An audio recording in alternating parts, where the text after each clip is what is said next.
Let's get started with Akixi. When you first log in, this is what you'll see. Blank screen here, and the My Report section on the left hand side with your default report templates. Let's add a report. Click here. This brings you the Add Report dialog. The default style is the desktop wallboard. However, if you select here, you'll see all the different report styles available to you.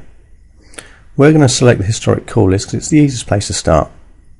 Select that, and then we're going to rename this to My Historic Call List just to give it something distinctive. The date, time and display options below are fine to get us started with for now. These other fields we're going to look at in another video. If we click OK, we'll now see on the left hand side My Historic Calls. Select that, let's close that pane, and here we have the simplest, bog standard historic call list. This shows each and every call made in this instance today, starting at just before midnight last night. Over here we have the status of that call segment. This, for example, shows this call was answered, as was this one, but this one was abandoned. This advanced, as was this one. The abandoned call, obviously something we can do something about later. Advanced call may have subsequently been answered. The date, time that the call segment started, and the segment, this relates to the possibility whereby a call can arrive but then may subsequently be transferred to various different groups or extensions. Akixi tracks each and every segment stage of that call.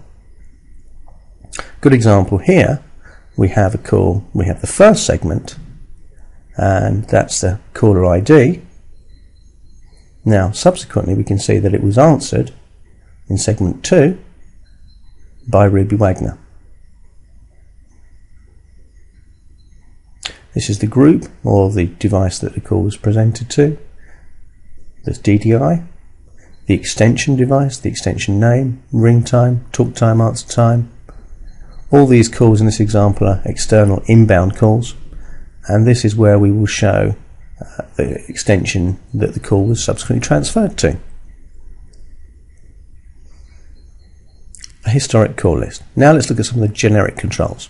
This is where you can select the time frame over which you wish to have that. This is where you can select the zoom level, so if you wish to have it in different display mode, select it here and put that back to normal. And here we've got the ability to provide an instant filter.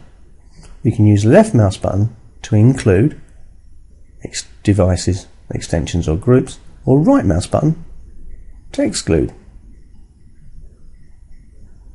Very simple.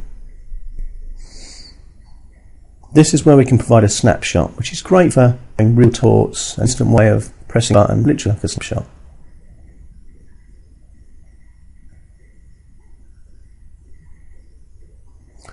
This is where by an export, press that button, you'll create a CSV export, then print, and here we're back to the mod dialog.